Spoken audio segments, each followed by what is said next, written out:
Analyse fonctionnelle et méthode de mesure. L'analyse fonctionnelle. Le but de l'analyse fonctionnelle est de déterminer pour une séquence comportementale les facteurs de déclenchement, antécédents et les facteurs de maintien, conséquences, qui font qu'elle se répète dans un environnement donné. Il est donc nécessaire d'effectuer des mesures, autrement dit un enregistrement pendant une certaine durée des comportements observables, susceptibles d'être comptés et sur lesquels il peut y avoir agrément entre plusieurs observateurs. Les comportements problèmes, de même que n'importe quel comportement, sont sous l'effet de contrôles de différentes natures, qui peuvent être identifiés, objectivés, pour être ensuite utilisés dans le traitement. Il faut spécifier les comportements observés de façon claire. Ceci est valable aussi bien pour les comportements ouverts que couverts. Principalement, 3 systèmes sont explorés, le système moteur, le système cognitif, le système physiologique et émotionnel. L'analyse fonctionnelle peut être un travail effectué par un clinicien dans une relation purement individuelle, mais dans une perspective de recherche. Le travail d'équipe est nécessaire pour avoir un recueil de données fiable. Quel est le but de l'analyse fonctionnelle et ses méthodes d'évaluation ? Elles sont définies avant tout traitement, une ligne de base du ou des comportements problème. Pour cela, une durée suffisamment longue d'étude du comportement et de sa variation est nécessaire. Par exemple, combien de fois un patient a évité de sortir dans la rue durant 15 jours ? Quelle est l'intensité de l'anxiété au cours de chacun des évitements ? Combien de cigarettes fumées par jour ?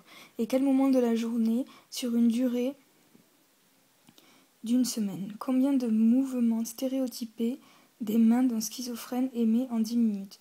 Il est évident que plus l'enregistrement sera long, plus les chances d'avoir des données valables seront grandes.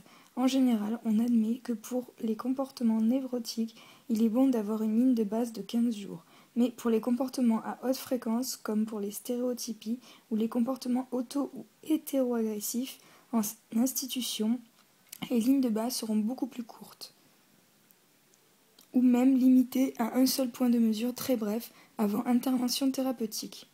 En cours de traitement, il faut évaluer l'effet du traitement, variable indépendante, sur le comportement, variable dépendante. Après traitement, il faut évaluer le résultat par rapport à la ligne de base. Par exemple, combien de cigarettes fume le sujet qui en fumait 20 avant un traitement, par relaxation et sensibilisation interne. Le sujet peut-il aborder les situations qu'il évitait et si oui, quel est le niveau d'anxiété atteint ? Test comportemental d'évitement. Lors du suivi, qui est effectué après la fin du traitement, à intervalles de temps prédéterminés, par exemple 1 mois, 3 mois, 6 mois, 1 an, etc. On évaluera le maintien de la détérioration des modifications comportementales obtenues. En effet, un résultat n'a pas de valeur que s'il se maintient au moins 6 mois ou 1 an. Il a en effet été démontré que les modifications comportementales qui restent stables après 6 mois ont de fortes chances de demeurer par la suite. L'analyse comportementale en clinique. Le schéma SORC, S-O-R-C. L'analyse comportementale applique à la situation problème le schéma stimuli, organisme, réponse, conséquence, S-O-R-C, dont nous donnons la représentation. Prenons le cas d'un patient qui vient en se plaignant d'une impuissance. On peut se poser la question des causes qui déclenchent son comportement et l'entretien aux 4 niveaux du schéma. Stimulus, est-ce qu'une absence de stimulus descriptif est appropriée ? La partenaire est-elle celle que le patient souhaite ? A-t-elle changé ? Y a-t-il lassitude dans ce couple ? Y a-t-il recherché de nouvelles partenaires ? Organisme. Présente-t-il une déficience organique ? Par quel mécanisme a-t-il acquis le comportement problème ? Et quelles sont les relations entre le comportement problème et les émotions ? S'agit-il de conditionnement classique ? Un premier échec banal va entraîner une angoisse anticipatoire généralisée par rapport au rapport sexuel. Cette angoisse perturbera l'absence d'érection, qui à son tour aggravera l'angoisse. S'agit-il de conditionnement opérant ?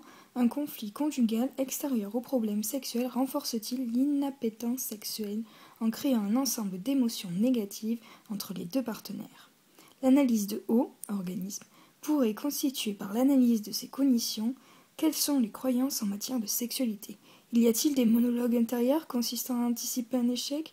Quelle image mentale accompagne les rapports sexuels et quels résultats ont-elles sur l'érection ? Le sujet a-t-il un système irrationnel de croyances concernant la sexualité qui va entraîner une distorsion des perceptions de la situation sexuelle ? Il peut s'agir de prescriptions parentales intériorisée sous la forme d'interdiction, distorsion de l'information acquise. Le sujet doit-il se conformer à des modèles inaccessibles pour lui de comportement sexuel, modeling? Réponse. Quel est son niveau de performance? Tel qu'il le décrit, mais aussi tel qu'il le vit. Ressent-il de l'angoisse avant les rapports sexuels? Qu'en dit-il, sa partenaire actuelle? Est-elle d'accord sur le niveau et la fréquence des relations sexuelles? Conséquence. Il est correctement renforcé lorsqu'il effectue un comportement sexuel qui se rapproche des rapports sexuels satisfaisants. L'était-il avant lorsqu'il ne se percevait pas de problème sexuel? Comment lui et sa partenaire se récompensent et se punissent l'un et l'autre dans leur vie de couple?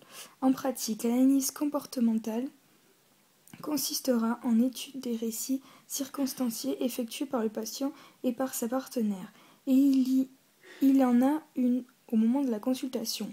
On complétera l'analyse fonctionnelle par des tests psychologiques et des échelles d'évaluation à un autre niveau de l'analyse. Si cela est possible, 2 entretiens séparés auront lieu pour le patient et la partenaire. Il est possible d'avoir à ce niveau une guérison et alors attribuable au premier niveau d'action de la thérapie comportementale, celui de l'information. Ainsi, dans un cas d'impuissance qui était dû à l'inhibition de la partenaire, le simple fait de donner quelques informations sur la sexualité tout en discutant du comportement problème a suffi à désinhiber la sexualité de la femme et guérir l'impuissance du mari, qui était secondaire à une carence de renforcement.